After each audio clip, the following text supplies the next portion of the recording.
Deslocamentos pedagógicos da dança em Santa Catarina. Esta é a motivação que articula a nossa conversa de hoje. Para isso, teremos a companhia de Karen Veras, Malu Rabelo e Marco Aurélio de Souza. A Karen Maria Veras, ela possui graduação em jornalismo e mestrado em antropologia, ambos pela Universidade Federal de Santa Catarina. É doutora em artes cênicas pela UFBA, com tese sobre as metodologias do artista e professor Rolf Gelewski.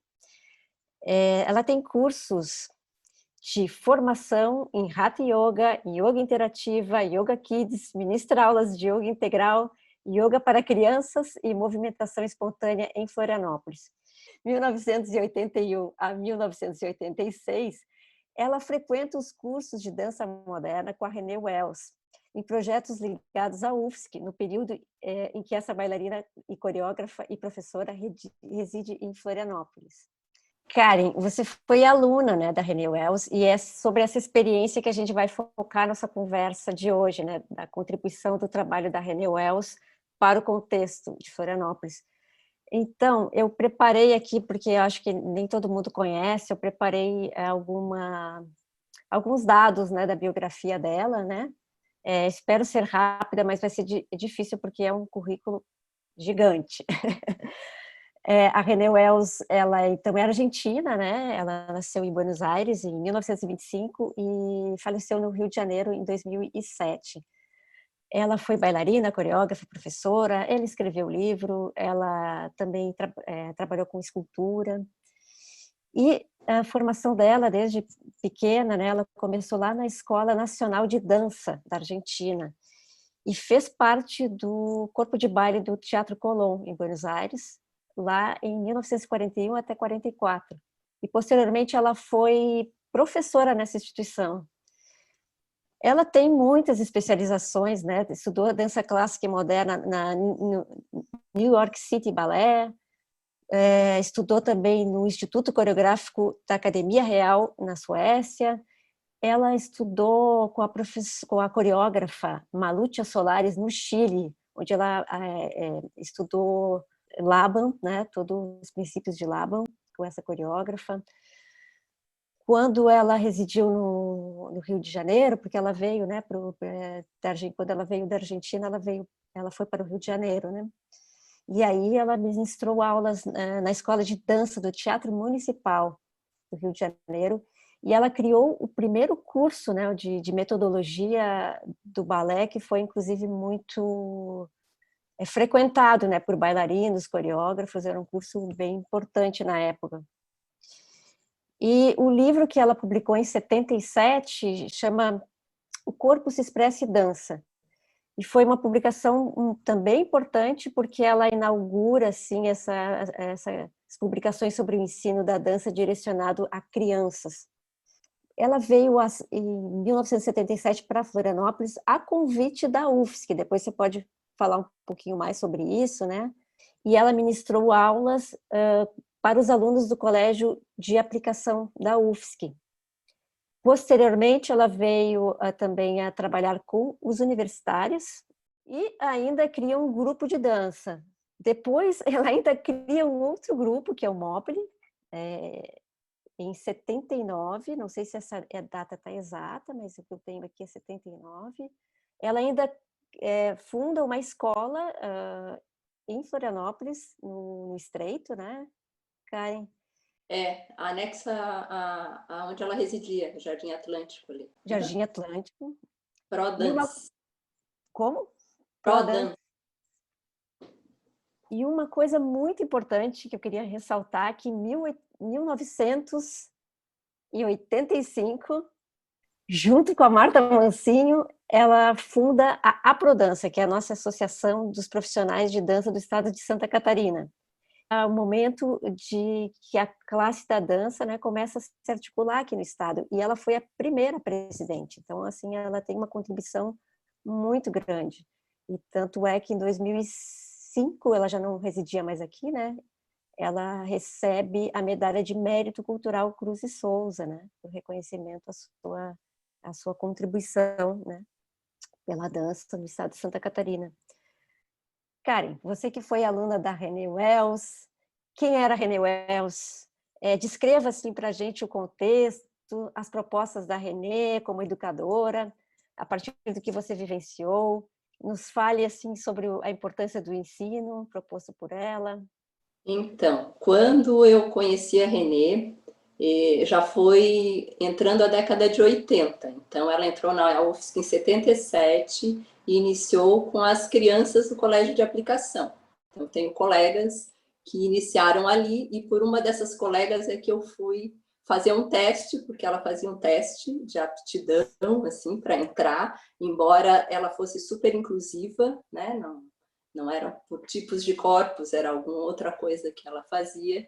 E aí eu ingressei de 11 para 12 anos, mas antes ela já trabalhava com as meninas de 8, 9, do colégio de aplicação, com técnica de balé, né? Balé mesmo, elas inclusive apresentavam balés folclóricos, assim. Mas, como ela tem essa formação super vasta, ela já trazia outros elementos de dança moderna, de Laban, esse método dela, né, que está no livro, que quando ela veio foi a mesma data que ela escreveu o livro, Corpo se Expressa e Dança. A base é toda em Laban, né?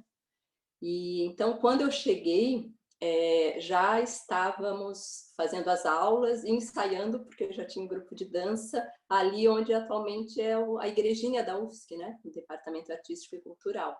Então, ela conta, e as meninas daquela época, a Roberta Almeida, que deve estar nos ouvindo, conta que o professor Stemer, né, então reitor, ele chamou a Renê em 77 e deu a ela, a Renê também contava isso, o espaço próprio para fazer essas aulas. Só que ainda estava sendo construído, a gente ensaiava lá em cima, né? Então, era sala de dança mesmo feita para a Renê desenvolver seu trabalho, né? Chão de madeira, barra, espelho. Mas, enquanto isso, as meninas, inclusive, tiveram as primeiras aulas no Centro de Desportos. E aí, então, logo ela começou a fazer esse desdobramento com os universitários que também entravam nas aulas de dança como prática desportiva, substituíam as práticas. Bem, então, para mim, quando cheguei já nesse contexto de dança das crianças, nós éramos as meninas da Renê e tinham os universitários. Então, a princípio, as aulas eram para nós à tarde, para eles à noite, mas quando a gente já foi ficando maior, a gente já pulava para a aula deles, já ficavam, né, para assistir a aula deles, e tinha toda essa vivência também do grupo de dança que se transformou no Móvel. E então, nessa fase, já entrando nos anos 80, era aula de dança moderna, né? Estava até tentando desenhar aqui o que era a aula da Renê. Era aquecimento no centro, plié, ponta, meia ponta, depois a gente ia para o chão, fazia muito, né? Martha Graham. A Roberta disse que a Renê contava que ela teve aula com a própria Martha Graham. E aí a gente fazia barra, fazia diagonais, saltos, giros, e aí ia para sequências que ela desenhava, mas deixava que a gente se expressasse livremente no desenho que ela sugeria, nas motivações. Então, aí a gente fazia essas sequências individuais, em bloco, e na época de apresentação, então, eram as coreografias belíssimas, porque ela era uma coreógrafa maravilhosa e ampla nas suas temáticas.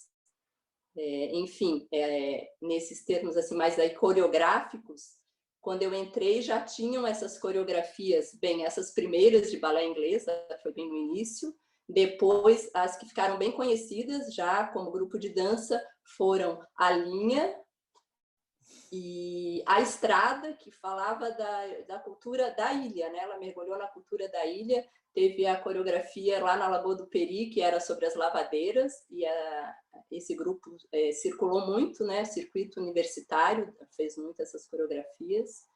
E quando eu entrei, aí a gente já estava em outras fases, assim, então tiveram coreografias de danças afro-brasileiras, teve uma coreografia assim bem emblemática, Em Busca da Cor, que ela já abordou esse tema ambientalista. Então, a gente dançou em teatros e tudo, mas primeiro lá no Centro Tecnológico. E eu lembro que a gente descia assim aquelas escadas, não sei se tem mais, com umas lanternas, ela era ela cuidava de tudo, né? Iluminação, cenografia, nos envolvia, mas ela tinha os desenhos amplos, né? E a última apresentação que eu lembro é a Mudança, que também foi emblemática porque foi um professor do Centro Tecnológico, acho que Castelãs, que fez o menor de uma estrutura que na época era super tecnológica, e a gente iniciava a coreografia dentro dessa bolha, a gente apelidou essa coreografia de bolha. Enfim, emblemática porque foi a primeira vez que a gente não quis ir até o fim com o desenho que a Renê nos deu, que era de voltar no final da coreografia para a bolha. Então, nessa vez, a gente influiu um pouco no desenho dela, porque a gente não quis voltar para a bolha. Mas, fora isso, ela que sempre desenhava, tanto as sequências de aula quanto coreografia. E criou esse espaço na UFSC, assim, que é germinal, né? De trazer, de fortalecer os cursos de arte, ainda que de maneira, não sei se era extensão ou livre, que se chama, mas de uma maneira muito consistente, que para nós foi curso de formação, né? Curso de formação mesmo, de estar envolvida totalmente, e que ganhou uma repercussão grande. Ela é muito apoiada pelo reitor, ela era apoiada pelo Departamento de Artes, Núcleo de Artes, e isso extrapolou a UFSC, que foi para a cidade, foi para o estado, enfim. Essa é exatamente a minha segunda pergunta. Já está entrando na repercussão do trabalho dela na cidade, na UFSC, né? Então, eu vou aproveitar e vou lembrar também alguns fatos que foi exatamente em 77 que ela começou esse trabalho na UFSC. Mas nesse mesmo ano, né, é que ela começa com essas aulas de moderno, clássico, montagens coreográficas. Tinha um trabalho refinado com a música também, né, que ela tinha. Né? Mas neste mesmo ano a gente tem na cidade dois outros centros de dança abertos, que é o Centro de Dança, dirigido pela Marta Mancinho, exatamente em 77, né? E o Estúdio de Dança, coordenado pela Jussara Terraz, que vai estar aqui no dia, na live do dia 20. Então, esses fatos ajudaram muito a impulsionar a dança na cidade, porque essas artistas, elas organizavam cursos, e tinha um movimento muito grande de dança na cidade. Só para ter uma ideia, a Marta Mancinho trouxe o Klaus Viana, o Rolf Gelewski, na época a Jussara também trouxe a Penha de Souza. Então, tinha um movimento, um diálogo, né, com técnicas que não se tinha acesso, né, muito dança moderna, jazz, e esse movimento todo ajudou, né, na década de 80, que tinha um desejo de dançar, muitos grupos se formaram, né, e depois a gente teve o Balé de Esterro e depois o Cena 11. Então, é isso, eu queria que tu falasse um pouquinho dessa repercussão e também nas participantes, nas alunas, né, nas bailarinas, qual é a repercussão na vida delas também.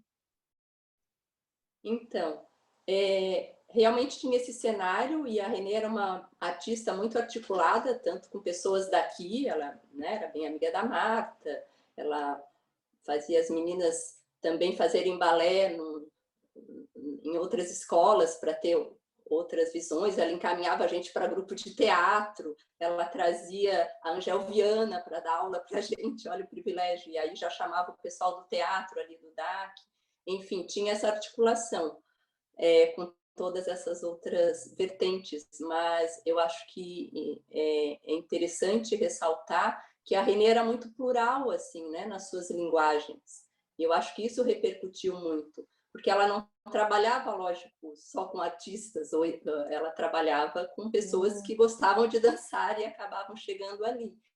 E aí o que ocorreu foi que algumas pessoas levaram isso adiante, né, seguiram com a dança, mas não foi a maioria, porque, né, era prática desportiva, mas, enfim, essa formação estética e tudo, todos reconhecem, e hoje a gente tem vínculos com pessoas, quando a gente encontra pessoas do grupo, a primeira coisa que a gente pergunta, tá dançando? O que você está dançando? Porque ela criou esse núcleo, assim, onde o dançar era bem importante. Então, eu acho que a repercussão dela, ela não, se dá em vários níveis, assim, acho que como artista mesmo, de ter trazido esse lugar da dança para a universidade, tanto para crianças quanto para adultos, para artistas e para não artistas, como pedagoga e educadora, que eu acho que essa é o fio dessa live, né? Que Renê nos dava uma formação completa, né? Você falou de música, ela ensinava rítmica, a gente ia para a casa dela, tinha aqueles livros de arte e educação, mesmo eu com 11, 12 já tinha tudo.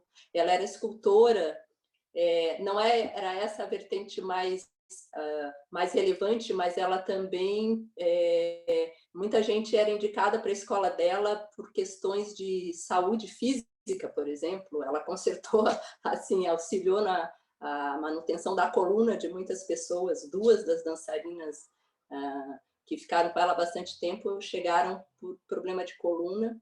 E, por exemplo, a Roberta Almeida e a Andrea, que hoje está mais ligada ao yoga, depois que Renê parou de dar aula, foram convidadas pela Marta Mancinho e começaram a aplicar o método da Renê no SIC, para crianças e adolescentes.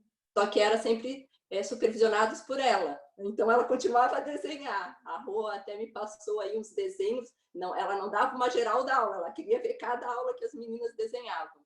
E a Roberta tem uma experiência de levar o método da Renê também para neuroatípicos, que a Renê tinha dúvida se também, e a experiência foi bacana. Então, o método dela realmente é muito amplo e plural. Enfim, eu acho que as reverberações dela, inclusive no nível institucional, porque Renê vivia escrevendo projeto, isso até depois que acabou o grupo, que a gente manteve amizade com ela, a gente, quando ela vinha para a cidade, vamos visitar Renê, vamos ver o que ela está inventando. Mas nessa época, uma das coisas que ela inventou e que está reverberando aí na cidade, ela escreveu projeto para dança escolar, que ela chamava de dança expressiva. E aí duas pessoas, que eu até Chames Gariba e Clarice, que a gente não lembra o nome, eram professoras concursadas na prefeitura e levaram esse projeto, e aí surgiram as salas de dança na prefeitura. Foi na época da Frente Popular, mas é dedo da Renê, é projeto dela. A reverberação foi em todos os níveis, assim, né? Artístico, com o grupo de dança, pedagógico, com o método, né? Que ela criou e se ramificou. E no nível institucional, com a Prodança, com esses projetos para a escola de dança. Enfim. Ela tinha essas aulas mais estruturadas, né, de dança moderna, técnicas, mas ao mesmo tempo ela se interessava pelas temáticas afro-brasileiras, pelas questões da ilha, nas composições dela, e também o trabalho dela para crianças, esse método que ela criou, e ele não era baseado em técnicas, ele tinha todo esse fundamento do Laban, né? Mas só que ela criou um método próprio, inclusive tinha um trabalho de musicalização. Apesar de ela ter o domínio técnico, não era só isso, ela conseguia ter uma artista que estava aberta, né, para as questões da cidade, para as questões do país, e também ela muito preocupada com essa iniciação à dança, que não fosse um trabalho codificado direto, assim, né? Ela tinha um trabalho especial, né, com as crianças. Do livro, que ele é Laban, mas ela fala de motivações que ela trabalha, essas direções de movimento, as formas, respiração, e ela faz dramatizações, enfim, mas ela inclusive criticava muito essa coisa de aula que imita movimentos. Então, não é que é dúbio, mas eu acho que ela traz essas duas coisas, algo assim da estrutura do balé, mas de uma maneira expressiva e educativa e de expressão mais livre. Então, ela dá todos os elementos e sugere sequências onde a criança ou adolescente, enfim, possa improvisar, né? Nesse sentido assim mais dirigido. Eu até conversei um pouco com o Nicolau, que é um dos universitários que entrou logo com a Renê, ficou muito amigo dela. Eu disse: aí, Renê, aí, Nico, a Renê deixava vocês improvisarem? Eles, Karen, a Renê era mentora de tudo, né? Das coreografias, do figurino, e ela era mentora, inclusive, das nossas improvisações. Então, é mais ou menos isso, né? Eu acho que ela faz essas duas, ela dá as motivações, ela dá as estruturas, ela enfatiza bastante a técnica, e, a partir disso, a gente pode se expressar com esses elementos.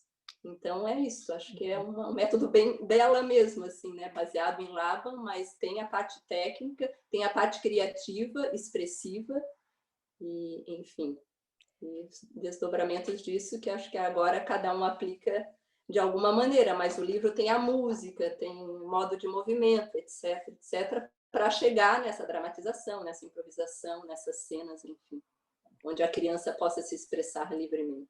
Sim.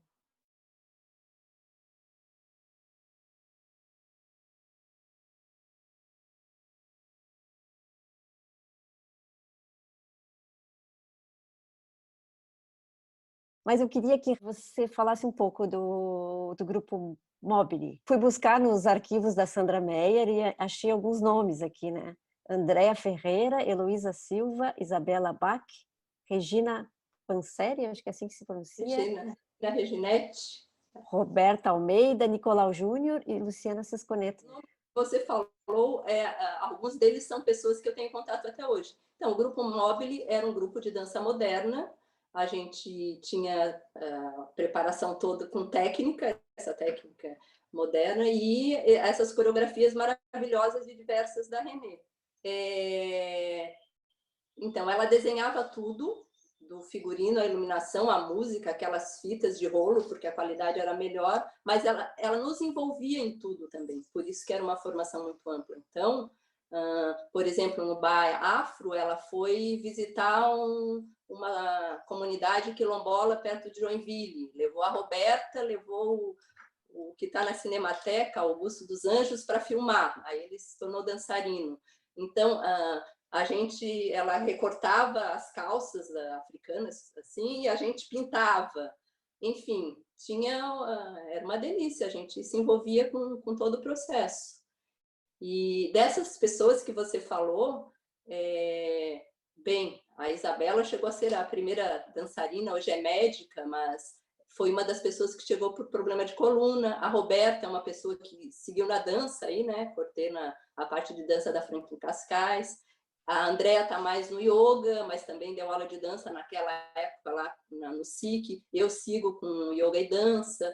A Heloísa aí é médica, mas dança, enfim, ela instaurou a dança e mais que isso, né, essa educação estética ampla, musical e esse convívio afetivo, né, era um misto de uma professora exigente, muito acolhedora, afetiva, tinham vários gêneros, vários comportamentos, vários corpos, isso realmente é um método muito inclusivo e essa pessoa visionária, para mim ela é uma visionária e uma grande mestra mesmo, difícil falar esse nome, mas ela não tem outro, assim, uma grande mestra, que segue viva aqui entre nós.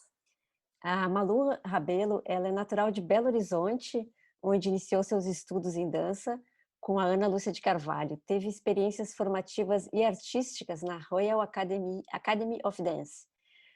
Estudou com nomes como Ismael Guiser, Rainer Viana, Sônia Mota, Laura Connor, dentre outros.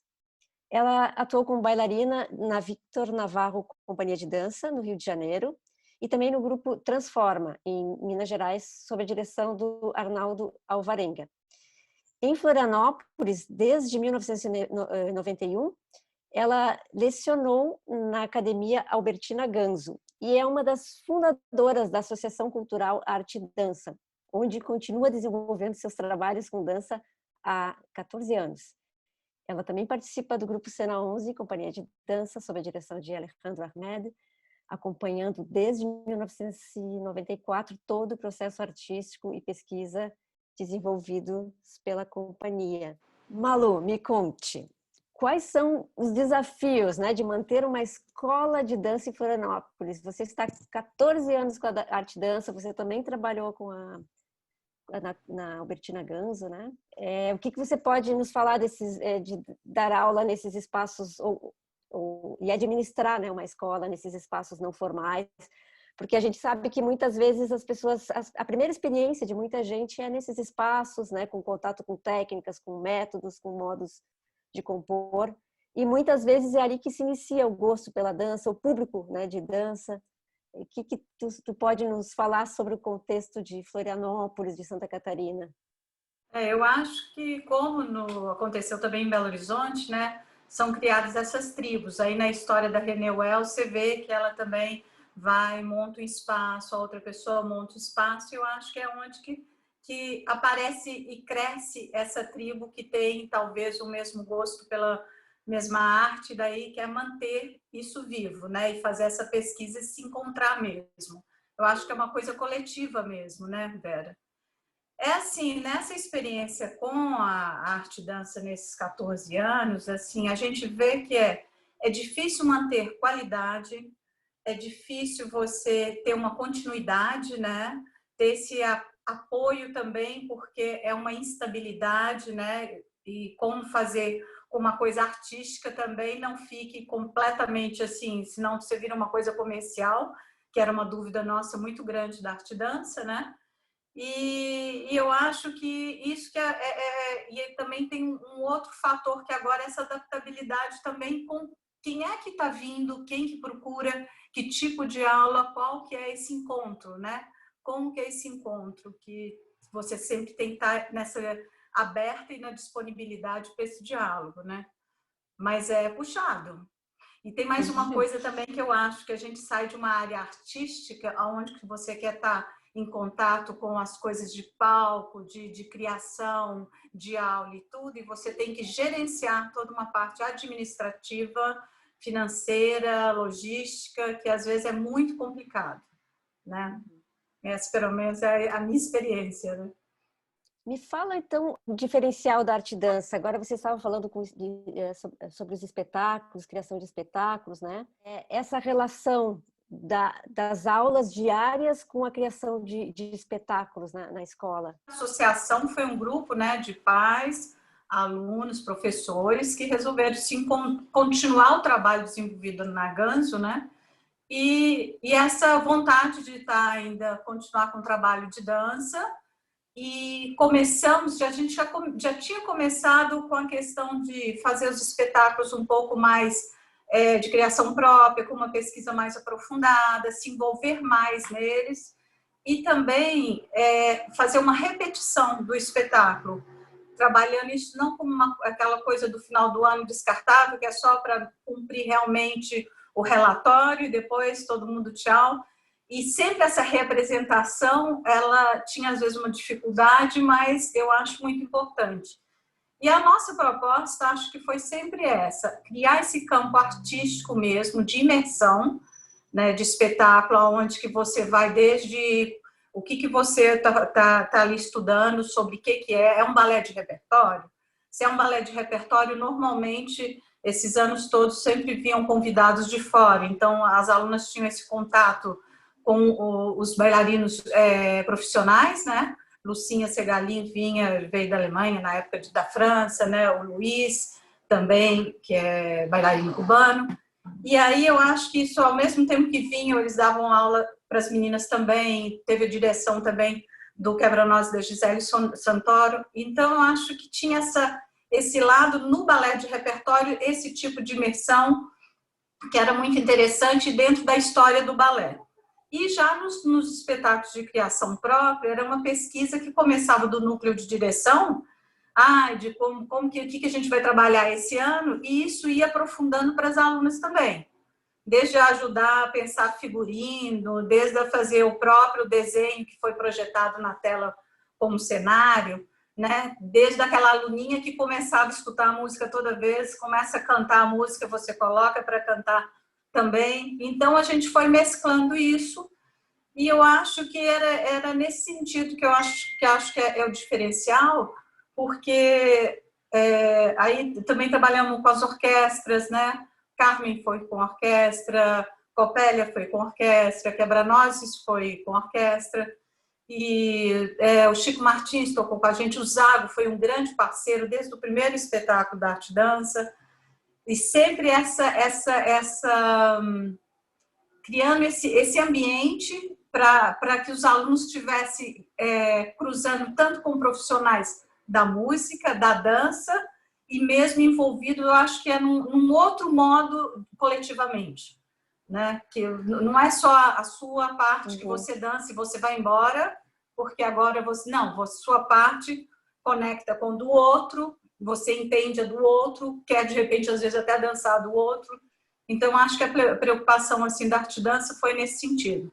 O processo de criação coletiva e um processo de criação mesmo, né? Não uma amostra do resultado dos trabalhos. Tinha essa iniciação artística, né?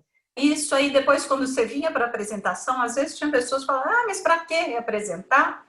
Mas eu acho que é isso, é um tempo para as coisas acontecerem, é um tempo para o entendimento no corpo chegar, né? Então, eu acho que... E, às vezes, até, por exemplo, o último espetáculo foi sobre Manuel de Barros, da parte mais infantil, né? Uhum. Então, de repente, você vê as próprias meninas imersas nesse universo de Manuel de Barros, que talvez não iriam numa outra oportunidade estar pensando, olhando.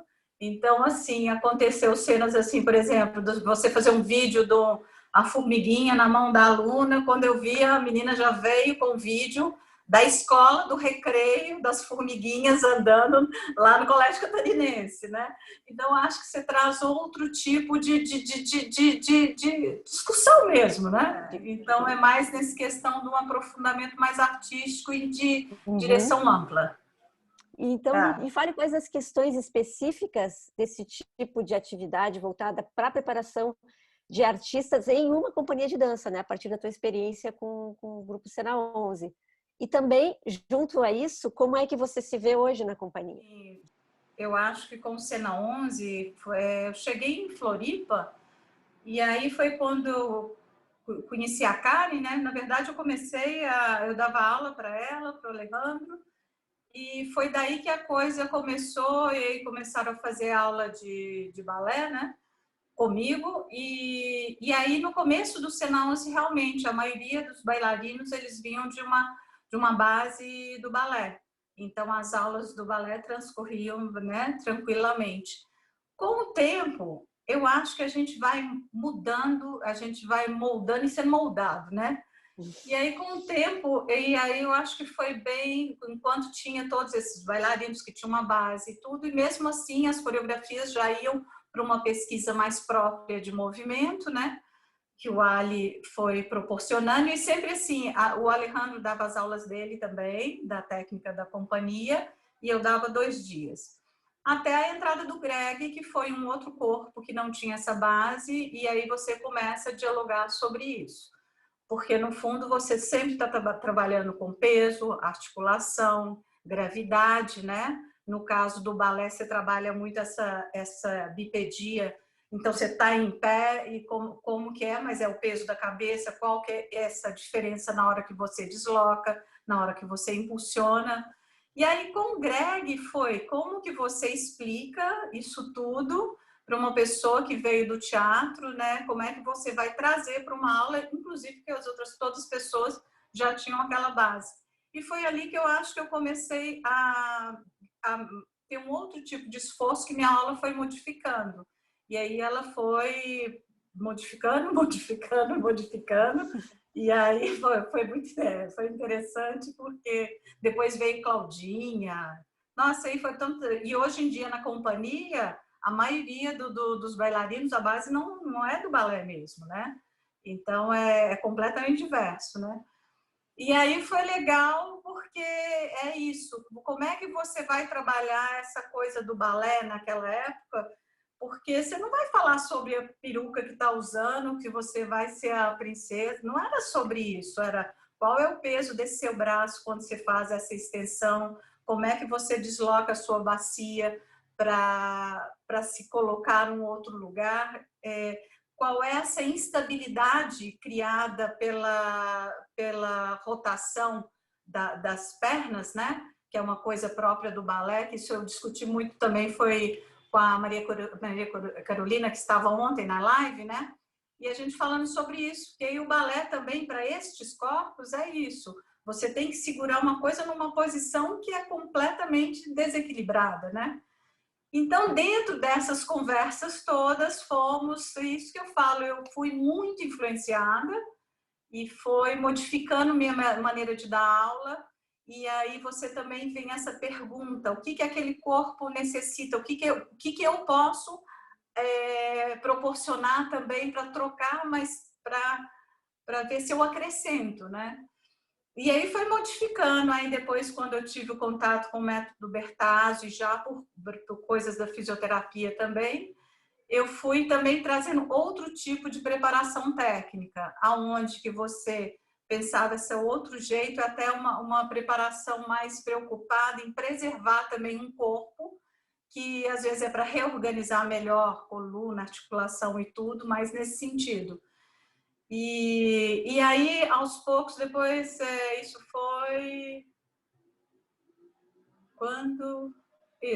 o Bertazzi foi em 2015, e aí depois, quando a gente veio o protocolo Elefante, que a gente teve contato com o Eduardo Fukushima, que a gente começou a fazer, o Ali começou a trazer as práticas de yoga para o dia a dia também da companhia, e aí a gente começou a fazer esses exercícios que tinha a ver com o trabalho do Fukushima, o Seitaro e tudo. Aí foi mudando e eu mesma fui vendo, eu fui passando para um outro lugar de assistente de ensaio, e hoje em dia eu acho que assim, hoje em dia já estou de vez em quando até fazendo umas lives, né? Esse lugar que você abraça, né? Às vezes a sensação que eu tenho com o Cena 11 é acolhedora, assim, mas parece que você sempre está sabe quando você vai pular do avião no paraquedas, assim, que vai aquele grupo de pessoas? Eu tenho um pouco essa sensação que você pula, você não sabe, é perigoso, é ali, de repente você está junto, mas de repente o paraquedas abre tudo, sabe? Você está junto ali de mão dada, né? Mas sempre vai para um lugar aonde que você não, ele não está escrito ali na frente. Você vai descobrindo, você vai mudando junto e olhando e observando, se adaptando, né? Então, eu acho que a questão, assim, hoje do Cena 11, eu acho que é um abraçar o grupo inteiro, assim. Eu me sinto fazer parte, e aí se fala qual que é o papel, eu não sei, faço parte, estou ali, se precisar para isso estou aqui, se precisar para aquilo também estou, sabe? Mas é interessante isso, né, de você estar dentro de uma companhia de dança profissional, e que tem um trabalho sério, né, e ao mesmo tempo você atuar numa escola de dança. Então é como se você te dá a possibilidade de te atualizar muito, né, no trabalho, na questão artística, e isso influencia na formação, né, das pessoas. Sim, eu acho que assim, com o Cena 11, essa coisa do você sempre, essa capacidade que você tem de olhar o novo, né? Isso tinha muito no protocolo, sabe? Cada vez que você chega no teatro, você tem que mapear, né? Tem que escanear para ver aonde que você tem suas possibilidades, aonde que aquilo dali, por onde que você pode passar, é escada, não é escada, é alto palco, não é? E eu acho que isso é muito legal, porque isso você traz para qualquer situação. Na hora que você dá uma aula, ainda mais numa escola que é aberta, que não tem, você não faz um teste específico para as pessoas entrarem, na hora que tem aquele corpo junto com você, cheio de informação, como que você dialoga com aquele corpo? Não adianta você vir querer colar tudo. Como que você dialoga? Então, eu acho que é sempre assim, é esse olhar, o mapear e falar, vamos dialogar. Mas é sempre uma escuridão que a gente vai mergulhar. Como está sendo administrado o processo de ensino frente à pandemia? Como que esse distanciamento tem alterado e interferido nos procedimentos, né, da escola e também na dinâmica de ensaios e apresentações do cenário? Para arte dança é fatal, né? É muito difícil. É fatal mesmo, porque não tem, é muito difícil, assim, apesar que a gente teve várias pessoas que continuaram participando, contribuindo online. A Letícia, no dia seguinte, já estava, na hora que deu o decreto, ela já estava lá nas aulas online, e a gente manteve com as aulas online o tempo todo, e a partir de agosto, quando ia começar as aulas presenciais, né, começou aí, eu tive Covid, não pude começar, mas mesmo assim com um número muito reduzido, né? Eu acho que, na minha experiência, por exemplo, agora eu dou aula para 2 crianças, eram 3, porque agora elas estão presenciais. É difícil, primeiro, qual que é a plataforma que a criança vai usar, porque não é todo mundo que vai pegar o computador, ou é o celular, é via como, né? Mas eu acho que a gente tem que aproveitar e utilizar dessa câmerazinha aí e olhar o aluno de uma outra forma também. De novo, é a mesma coisa, você tem que olhar, mapear e ver como você vai dialogar, né?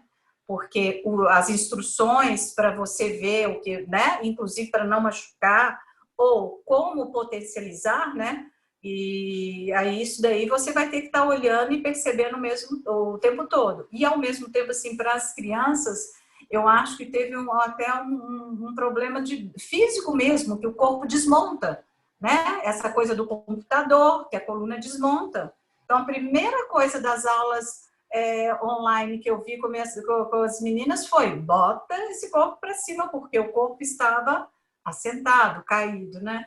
Então, mas assim, também você tem um ângulo com a câmera que você pode colocar a câmera e fala: põe mais para aqui, põe mais para lá. Então, eu acho que é uma outra oportunidade. Você vai falar: é pior, é melhor? Eu não sei, eu acho que a gente tem que grudar nela, porque é o que temos, porque está perigoso, então é o que temos e temos que fazer da melhor forma. Então, né, vamos explorar esse jeito, né? E com Cena 11, se no protocolo eles dançavam em vários teatros diferentes, quando chega para operar, assim, é difícil, né? São casas diferentes, são locais diferentes para ensaio, mas eu acho que o Cena 11, nessa capacidade de adaptabilidade que tem, né, que é já constante, né, essa coisa de olha bem para a coisa e como que vamos trabalhar. A gente não parou de trabalhar 1 minuto, foi direto, estamos direto e vamos continuar assim, né? Então, eu acho que nada substitui o contato presencial de jeito nenhum, mas eu acho que a questão não é essa, é como fazemos o melhor com aquilo que a gente tem, né? Neste momento que é isso, é da pandemia, é para todo mundo, né? É isso, né? O que temos e o que a gente pode fazer, né, neste Eu, momento. eu também ainda continuo, assim, tem uma aluna minha também que eu continuo dando aula. Essa senhora tinha mais dificuldade de estar em aulas coletivas, então eu estou só com ela. Notei que estava ficando mais ansiosa, a pressão subindo e tudo. Falei: vamos então fazer uma aula, né? E ela está com 79 anos. Então, assim, pelo WhatsApp a gente consegue. E aí, de novo, olha, ver o que estamos precisando, né? Como eu posso ajudar aquele corpo, o que eu tenho que eu posso ajudar e o que vai me modificando também, que aí a aula vai, ó, cada dia vai para um lado, né? Mas aí é isso, eu acho que é um pouco isso, sabe? Eu acho que é um grande exemplo essa coisa do olha, se disponibiliza, recebe, aceita, acolhe, né? E vamos ver para onde que a gente vai, né? Então, eu vou chamar agora o Marco Aurélio da Cruz Souza. E enquanto ele entra na nossa sala, eu vou apresentá-lo, tá? O Marco é doutor em motricidade humana, em dança, e mestre em performance artística, dança, pela Universidade Técnica de Lisboa, Portugal. O Marco é membro da comissão de criação do curso de licenciatura em dança da Universidade Regional de Blumenau, a FURB, onde ele atua como professor e coordenador. Ele também é coordenador e coreógrafo do grupo de danças alemãs da FURB e é idealizador dos grupos de danças urbanas, de salão e contemporânea da mesma instituição. E atualmente é vice-presidente da Aprodança. Marco, seja muito bem-vindo à nossa sala virtual, ao nosso projeto. E eu inicialmente queria te dar os parabéns, né, pelo trabalho que você vem realizando na FURB. A gente vê nos alunos, né, assim, essa paixão, essa seriedade, né, de tanto pesquisar a dança como criar, né, essa dedicação. Então, primeiro lugar, parabéns, né, pelo primeiro curso, né, nosso primeiro curso superior de dança no estado de Santa Catarina. Seja bem-vindo. Boa noite, Vera. Boa noite a todos, todas e todos que estão aqui nos assistindo. grande prazer poder compartilhar, conversar um pouquinho sobre dança, que é o que nos move, né? É o que a gente escolheu trabalhar com, viver com, respirar. Então, é muito bom poder estar aqui com vocês. Então, nos fale assim, porque já abriu, então a gente queria assim, um pouco saber sobre os desafios, né, de manter e também qual o perfil acadêmico e artístico que está tomando, né, após os primeiros anos de atividade. Os desafios são enormes sempre, né? Se imagina, se numa universidade federal, universidade pública, onde as mensalidades são gratuitas, muitas vezes a gente não consegue ter com que todos que ingressem, finalizem o curso. Imagina você numa universidade que também é pública, municipal, porém vive das mensalidades, né? Então, nosso primeiro grande desafio tem sido isso de mantê-los no curso, de mantê-los estudando. E que, graças ao governo estadual, né, a gente tem com que a grande maioria dos estudantes, dos nossos acadêmicos, consigam bolsas do governo do estado. Então, hoje, eu poderia dizer que de 70% a 80% dos nossos estudantes são bolsistas do governo estadual. É o que nos auxilia muito, né? E depois a gente tem um outro grande embate, assim, que a gente pode dizer, é olhar todo esse movimento, vamos pensar assim, todo esse movimento que a Karen, a Manu falaram, acabaram de comentar sobre esse entendimento de dança que acontece em Florianópolis já há muito tempo, e nós aqui em Blumenau, a gente tem ainda tinha até então, né, uma forma de se fazer dança muito centrada nas escolas de dança. E automaticamente a formação em dança que a gente tinha aqui para os professores que atuavam, ou eram ex-bailarinos que gostavam e que de alguma forma gostariam de querer continuar se relacionando com a dança, passaram a ser professores, sem ter uma formação específica, ou muitos também que cursaram educação física, a partir da sua prática foram fazer educação física, que é o que mais estava próximo deles.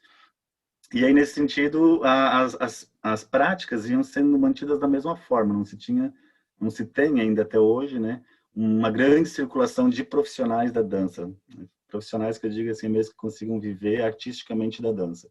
Então, a cena aqui no Vale do Itajaí, mais especificamente em Blumenau, ele está muito voltado nisso. E, de repente, a gente entra com um curso de graduação que traz como objetivo, né, formar um professor, que é um curso de licenciatura, mas um professor que seja artista e pesquisador.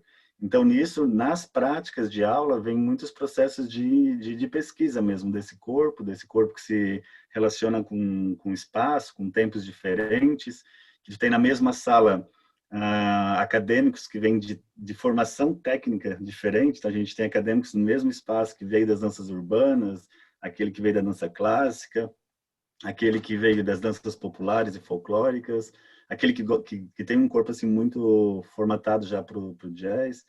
Então, como que eles todos vão se relacionando em sala de aula também tem sido muito potente, né? Mas, ao mesmo tempo, muitas pessoas que não estavam assim na graduação, no primeiro momento, primeiro ano especificamente, que foi bastante duro, começaram a questionar, né? O que a gente ia formar? O que a gente está formando num curso de graduação em dança? Para que ter um curso superior de dança se eu posso trabalhar com dança sem ter uma formação superior, né? Como já vinha acontecendo. E aí, graças a uma equipe incrível, né, que a gente tem constituído, mesmo que nós somos todos substitutos, todo o curso é formado por um professor substitutos, porque a gente não formou a primeira turma, então a gente não sabe como... A instituição não sabe muito bem como que isso ia ser aceito. Então, essa equipe ela é muito determinada, muito potente, muito competente, além de tudo, né? E vem desenvolvendo e fazendo com que esses alunos se apaixonassem pelo curso. E aí o resultado não pode ser outro, né? Quando tem uma equipe apaixonada de acadêmicos e de professores, profissionais que estão trabalhando ali, o resultado vem sendo cada vez mais, assim, surpreendente, eu poderia dizer, porque o que eles produzem, tanto em termos de pesquisa, em termos de extensão, em termos do ensino, tem sido muito gratificante, apesar de todas essas barreiras e dificuldades que a gente vem encontrando, né? E vocês já também estão até preparando um curso de especialização, né, de pós-graduação? Isso é muito bacana, assim, Vera, de a gente pensar esse espaço que a dança foi ocupando na FURB, né? Porque antes mesmo de a gente ter a graduação, a gente já tinha projeto de extensão. com dança. Por exemplo, o grupo de danças alemãs, ele já existe há 26 anos na universidade. E 26 anos com muito investimento, assim, muito investimento tanto de dinheiro quanto de carga horária para os professores trabalharem com essa modalidade. E aí, no ano de 2016, também, o curso surgiu em 2017-2, nós conseguimos abrir, assim, a reitoria abriu a possibilidade de abrir mais um grupo de pesquisa em dança contemporânea, outro especificamente em danças urbanas, que é, assim, é um movimento muito forte que existe aqui na cidade de Blumenau, e um de dança de salão, que naquele momento era bem tradicional, e depois que começou a graduação, ele já tem uma perspectiva um pouco diferente, já está assim, com dança de salão contemporânea. Então, eles estão já buscando uma outra relação de corpo, de espaço, com os bolsistas que a gente consegue colocar para seguir nesses grupos, né? E nesse ano, agora, em função do movimento que estava surgindo forte aqui, a gente conseguiu criar um quinto grupo, que é o grupo de danças espanholas, que também tem uma outra acadêmica nossa que pesquisa dança flamenca. Então, isso veio acontecendo. Então, é o envolvimento da reitoria de querer manter, mesmo sabendo que são cursos do Departamento de Artes, né, que não se sustentam, no sentido de que eu comentei, né, eles vivem das mensalidades, mas nós somos a única universidade do estado que tem as 4 linguagens artísticas no departamento. Então, nós temos curso de licenciatura em artes visuais, em dança, que é o mais recente, em teatro e em música. Então, eu acho que isso é super importante de ressaltar como que a reitoria, né, vem sempre defendendo e olhando com carinho para esses cursos. Porque você participa de vários fóruns, né, junto com professores de dança, de cursos superiores de dança do Brasil. Então, eu queria te perguntar como é que você vê no Brasil, assim, a situação do ensino superior de dança atualmente. Acho que você está num lugar que pode nos dar essa visão ampla. Então, Verinha, essa pergunta é bastante interessante e pertinente, porque nós acabamos de vir de um Fórum Nacional dos Coordenadores de Dança do Brasil, né, que aconteceu quinta, sexta e sábado. Nós ficamos aí 3 dias juntos, conversando, discutindo, e tem 2 grandes temas, 3, poderia dizer, mas os dois maiores, assim, que têm chamado muita atenção dos coordenadores e dos cursos especificamente, que na sua grande maioria são cursos de licenciatura, temos poucos cursos de bacharelado, mas grandes cursos de licenciatura que surgiram, principalmente ali com o governo Lula, quando teve o movimento do Reúne, né? Então, assim, as universidades conseguiram, nesse momento ali, formar abrir novos cursos, né? E então uma das preocupações que tem sido assim muito recorrente é o mercado de trabalho. Ok, então como eu comentei, né, se pode se trabalhar com dança sem ter uma graduação, então muita gente também se questiona, mesmo nas federais, a manutenção desses acadêmicos lá não tem sido tão simples. Mas a preocupação maior é como que as universidades podem agora atuar diretamente com as secretarias estaduais de educação e secretarias municipais de educação para receber esses profissionais que estão se formando nas escolas. Porque muitas vezes as secretarias, né, a pessoa que está lá não tem uma relação direta com a arte, né, com o campo da arte, e acaba ligando artes com artes visuais, assim, diretamente, fazendo essa relação. E, historicamente, nós sabemos que uma grande maioria dos professores de artes nas escolas são formados em artes visuais. Então, resultava o quê? Resultava que os concursos que abriam eram para professores que tinham no diploma o nome artes. Então, basicamente, só artes visuais entrava. E aí, como que a gente colocaria no mercado? Ou seja, nas escolas, o professor de música, de dança e de teatro. E aí, mesmo que em 2016, né, teve uma legislação específica para dança, dizendo que tem que, assinado pela Dilma, que nós temos que receber esse profissional, as universidades têm que fazer esse movimento agora de levar isso para discussão.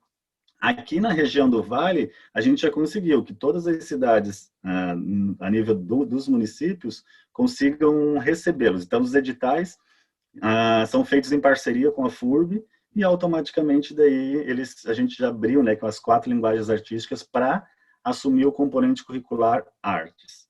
Então, essa é uma das grandes preocupações que está acontecendo, né, no âmbito das coordenações dos cursos de graduação. O segundo ponto que é bastante preocupante, assim, que apareceu, é é esse movimento que está acontecendo especificamente nesse governo de privatização, né? E aí automaticamente está forçando, né? Imagina, até então a gente podia ter 20% de uma modalidade, utilizar a modalidade à distância, agora eles ampliaram para 40%.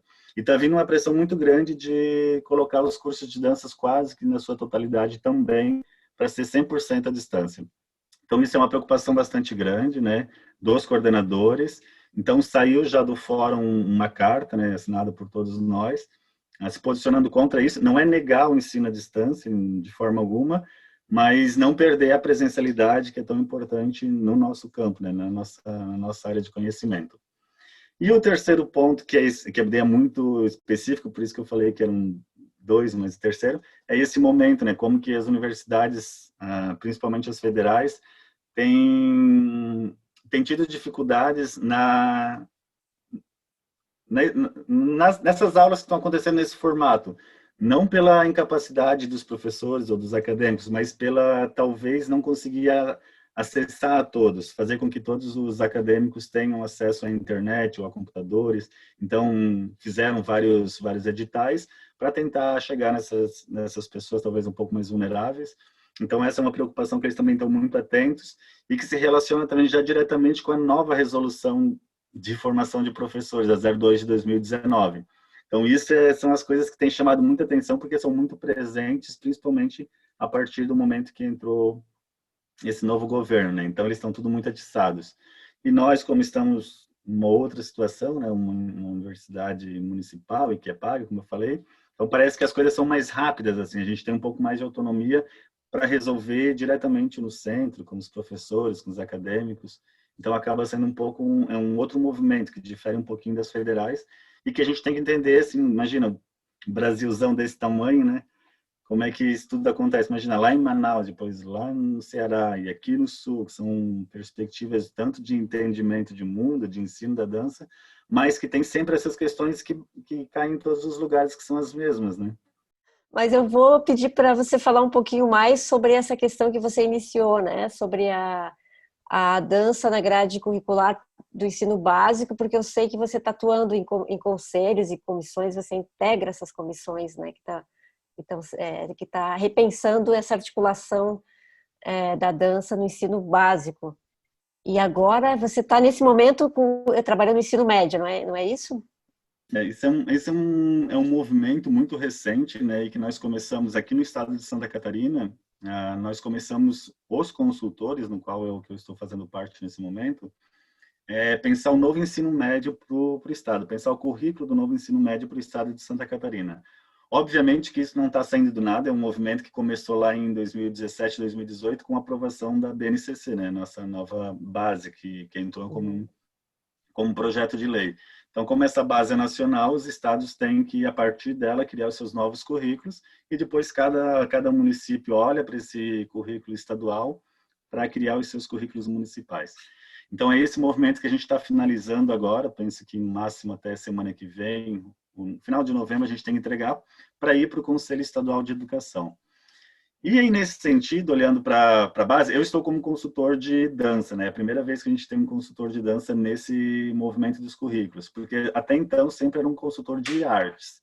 Então, esse ano especificamente, eles chamaram um consultor de cada componente. Então, nós compomos a grande área das linguagens, de acordo com a BNCC. Então, a gente tem um professor da UFSC, o professor Santiago, que é consultor da área da educação física, a professora Nica, que é da UFSC também, que é consultora da língua inglesa, a professora Aline, que é consultora da língua portuguesa, é lá da Federal do Oeste, Fronteira Sul. Aí eu, que como consultor de dança, né, aqui da FURB, a professora Carla Carvalho, de artes visuais, também da FURB, a professora Valéria, de teatro, da Univale, e a professora Mônica, de música, da Univale. Então, nós tivemos que pensar como que a área das linguagens iria ser reorganizada nos currículos. Então, o foco não vai ser muito mais agora componente curricular. Porque o que aconteceu, assim, de forma super direta, né? Com a BNCC, a arte, ela deixou de ser a área de conhecimento específico, né? A gente ficou quase como uma sub-área, porque como o foco principal agora é linguagens, aí depois vem as áreas, né, de conhecimento, que daí tá a educação física, línguas e artes. E aí depois que vem as sub-áreas, que é teatro, dança, música e artes visuais. Então, o componente curricular é artes. E aí, mas daí, para resolver esse imbróglio ali, eles chamaram um consultor de cada área para a gente ver como conseguiria colocar todas essas áreas ainda, né, das artes dentro desse currículo. Mas ele vai estar ali agora como fazendo parte mesmo desse movimento. Então, o primeiro momento foi a gente pensou na formação geral para tentar garantir pelo menos que a arte continue ali dentro do currículo, tem esse espaço na formação geral, mas mais especificamente também a gente está finalizando agora as trilhas, né, as trilhas formativas, que é onde os estudantes podem escolher alguns caminhos durante o seu ensino médio para percorrer. Então, a gente tem 2 trilhas super interessantes, não sei se eu acho que eu não posso ainda, né, que não foi falar o título delas, mas que ainda não foi aprovado no Conselho Estadual de Educação, a gente está mandando para lá agora, mas são 2 trilhas que tocam diretamente assim no campo das artes e que se os nossos professores assim se integrarem, vai ser uma grande possibilidade de a gente fazer trabalhos incríveis na escola com essa meninada do ensino médio, colocando eles mesmos como protagonistas, né? Vão ser responsáveis, corresponsáveis pela formação deles. Então, é um movimento bastante intenso e bastante importante que vai mudar mesmo drasticamente assim a forma de atuar e de estar no ensino médio. Porque realmente, pelo que você está falando, vai mudar radicalmente, né? O modo de inserção da dança e da arte dentro do espaço escolar, né? Verinha, hoje o Estado está com 120 escolas pilotos de ensino médio, que começaram agora nesse ano de 2020, mas imagino eu que não está sendo fácil, porque começa o movimento desse novo ensino médio já vem a pandemia, né? Então, tem vários outros fatores também que a gente não... São variáveis que não tem como controlar, né? Mas tem sido um esforço assim, bastante interessante. São 250 professores da rede estadual que estão trabalhando conosco, né, com esses consultores, e tem os redatores. Então, é um trabalho feito por muitas mãos, assim, entender, porque não é assim muito no sentido de nós vamos falar como tem que fazer. A gente está ouvindo, né, é importante ouvir como que isso acontece, como que isso efetivamente se materializa na escola. Porque quem está na escola são os professores. Então, é importante não é dizer como tem que fazer, mas sim fazer com eles, pensar junto com eles. Porque ele está nessa dimensão oeste, as suas diferenças. Imagina, a gente tem escola quilombola, escola de campo, a educação que vai ter, né, eles vão poder escolher 2 ou 3 currículos com cargas horárias diferentes. E no ano passado, quando a gente fez esse movimento no MEC, que eu estava lá, eles falaram, não sei se vai se concretizar, mas a ideia é investir nesse ensino médio e depois ir baixando para o ensino fundamental. E aí, se efetivamente isso concretizar no ensino fundamental, automaticamente isso vai também cair nas redes municipais, né? Não só nas redes estaduais, como está se desenhando agora nesse momento. E a nossa última pergunta tem a ver com a pandemia, né? Ou como está sendo administrado esse processo de ensino, né? Frente a essa pandemia, com o distanciamento, como o distanciamento tem alterado e interferido nos procedimentos do curso, o curso de licenciatura em dança da FURB, né? Curso superior. É tudo muito novo, né? Eu acho que nesse segundo semestre a gente está um pouco mais próximo de entender o que a gente está propondo, né? Porque o currículo foi feito, ele foi pensado para ser desenvolvido presencialmente, né? Para tentar buscar esses objetivos que a gente comentou antes, que é formar um professor artista e pesquisador. E que perpassa por vários campos, né? Mesmo o foco sendo uma formação didático-pedagógica, mas ele tem campos que estão relacionados à disposição poética, campos relacionados à formação teórica, às competências técnicas, à formação estética, à formação ética, né? Então, tem várias coisas que compõem esse currículo e que foram pensados para fazer no presencial. E lá no dia 17, quando a gente ouviu aquele anúncio que teríamos que parar, né? Imediatamente a FURB parou uma semana, e essa uma semana foi super intensa de formação para os professores, para nós aprendermos a usar essa tecnologia que agora a gente está usando, parece tão rapidamente, tão facilmente, né? Mas naquele momento a FURB ela utiliza o Microsoft Teams, né? Então a gente tinha que aprender a usar tudo aquilo, a gente não sabia nada, estava ali, existe a possibilidade, mas a gente acaba fazendo que nós temos um pouco mais de segurança, né? Que era o corpo a corpo. Então, de repente, a gente estava ali se formando, muitas dúvidas, sem saber muito como que ia acontecer, E todo aquele discurso que a gente fazia de não utilizar mais muito a aula muito discursiva, de o professor ficar dando palestra, principalmente nas teóricas, né? E buscar uma aproximação, inverter um pouco a lógica de quem está protagonizando, botar o foco no aluno. De repente a gente ficou meio perdido. Poxa, será que eu vou ter que ficar dando palestras de novo aqui com PowerPoint? Como é que nós vamos fazer as práticas que não são tão caras, né? Tão importantes num curso de dança? E, bom, enfim, a gente não sabia quanto tempo naquele momento que a pandemia iria durar. Então, nós começamos experimentando. Cada professor tinha autonomia total, tinha e tem até hoje, né? Isso faz parte da nossa profissão do professor, para buscar os melhores métodos e formas de experimentar coisas com a câmera, né?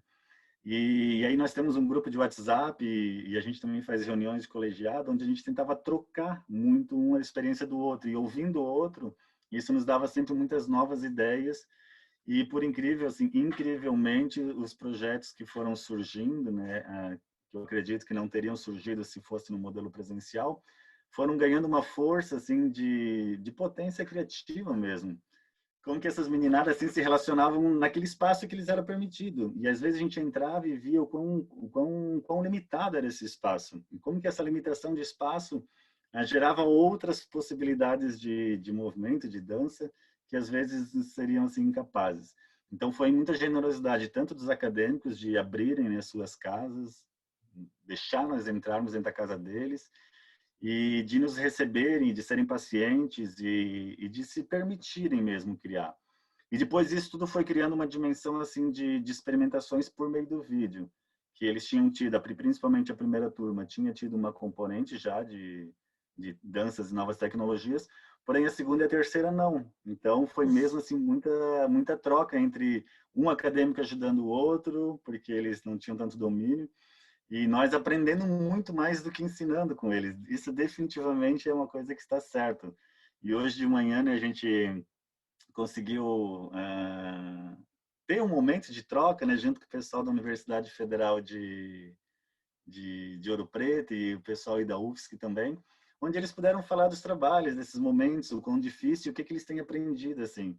E apesar de todo esse cansaço que a gente está terminando o semestre, agora o segundo semestre do ano, já na semana que vem, mas eles têm produzido coisas lindas, e isso é muito para mim, né, enquanto coordenador, e eu acredito que para os professores também, que são responsáveis assim de toda essa movimentação com os acadêmicos, é muito gratificante, é muito bacana de poder ver aonde eles têm chegado, né, que o passo a mais que eles têm dado. Essas 120 escolas que eu falei que estão sendo pilotos, sim, elas estão espalhadas pelo estado todo. E, obviamente, né, a gente não tem ainda esses professores, esses profissionais de dança na escola. E isso é bem importante a gente falar que para essa disciplina, para ministrar a disciplina de dança, vai ter que ter essa formação em artes, né? Porque tem que ter uma licenciatura, pelo menos na escola, no componente curricular artes.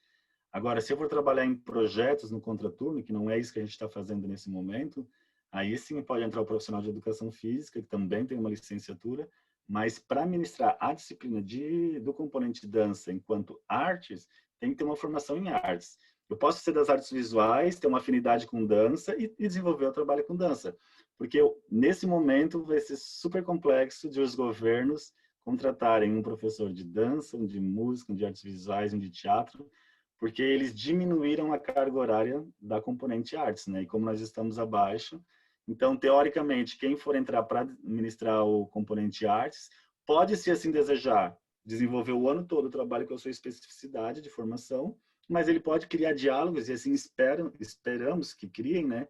Para entender que as nossas áreas de conhecimentos não são isoladas no mundo, né? Elas se relacionam com as outras todas. Então, é esse o movimento que está sendo pensado para essa nova escola, que até então, até na nossa formação acadêmica, né?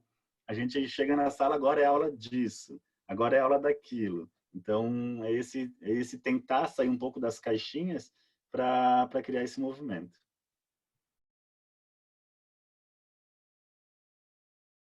Que, na verdade, eu sempre vejo o Alejandro dirigindo as outras pessoas, né? E a gente acha, nossa, ele é um puta diretor, né? E de repente, quando eu vi ele se direcionando a mim, e ele é bem pontual, isso foi a grande descoberta mesmo, porque foi junto comigo, né? Isso foi uma coisa muito bacana, mas ao mesmo tempo, assim, depois de tanto tempo, do outro lado, sempre na coisa do, né, do bastidor e tudo, mesmo que você esteja do lado, é diferente, né? Parece que você também corre um pouco atrás para estar junto, né? Porque a diferença é grande, né? Mas foi muito gostoso voltar de novo a atuar, né? Isso é um outro tempo mesmo. Eu tenho uma pergunta para o Marco sobre qual que é esse profissional que vai chegar na escola pela formação de vocês, e se tem um trânsito, já que você disse que eles são muito plurais, né, em linguagens, os próprios alunos, vocês transitam aí entre as artes, as quatro, em aulas, em composições? Como que é esse trânsito entre as quatro linguagens aí na FURB, enfim? E será que isso vai transbordar na escola quando chegarem esses profissionais? Aqui nós somos um departamento de artes, porém, com o surgimento do curso de dança, nós éramos o único que estávamos no período matutino. Visuais, dança e teatro estavam no noturno. Então, justamente pensando nesse trânsito entre os cursos, que nesse ano de 2020, o curso de dança passou também para o período noturno. Então, a gente mantém as turmas que iniciaram no período matutino e os novos ingressantes passaram para o noturno.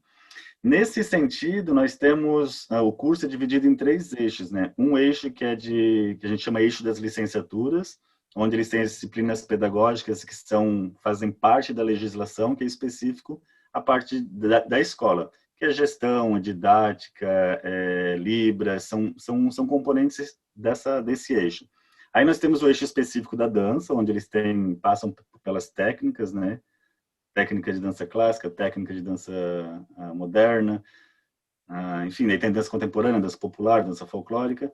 E tem o eixo que chama eixo das artes, é onde daí nesse eixo as componentes curriculares são comuns aos 4 cursos.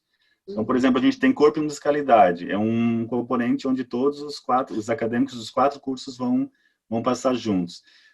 Então, nesse sentido, cada curso tem uma ou 2 componentes que vai ser comum para todos os outros. Danças populares brasileiras, todos os cursos, o pessoal das artes visuais, do teatro, da música também vão estudar dança popular brasileira, que até uma professora Eixa que tem ministrado e que tem uma relação assim incrível com a cultura do boi aí em Florianópolis.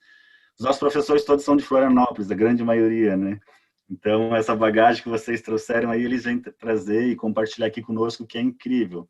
Eu gostaria de nominá-los rapidamente, assim, para não... se eu esquecer de alguém. Não vou esquecer. Jussara Xavier, Letícia Galotti na dança clássica, Jussara principalmente com as componentes de poética. A Jussara é minha parceiraça que dá aula em todos os semestres, como eu. Então, eu e a Jussara acompanhamos eles do começo ao fim. Temos o Rodolfo Lorante ali, que é da dança de salão, da dança inclusiva. Temos a professora Eixa, das danças populares, e trabalha com figurino também. Eu acho que são esses, né, Jussara? Gessé, Mônica, Sidler. Mônica, é que o Gessé não é de Floripa, tá falando de Floripa. A professora Mônica Sidler trabalha com performance. Então é isso, então eles têm essa circulação entre todos os cursos, e onde daí vão sair as proposições para eles olharem, conseguirem perceber a arte como uma grande área de conhecimento que trabalha com o campo da dança, da música, das artes visuais, sem perder a especificidade, né? Isso também a gente não vai abrir mão, mas eles têm que entender que sim, fizemos parte das artes. É muito bacana a gente pensar nesses corpos arquivos que tem tanto para nos dar, né? E a gente está tentando fazer esse trabalho com Mediateca de Dança, de colher um pouco esses depoimentos, por isso eu falei, depois a gente vai editar também essas falas de vocês para disponibilizar e, quem sabe, incentivar futuras pesquisas. E eu vi a Mariana também falando ali que estudou com a Bila, né? E com a...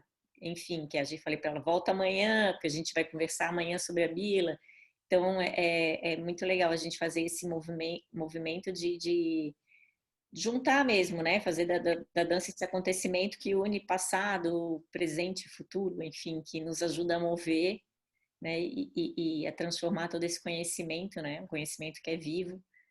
Aí vocês são prova disso. Enfim.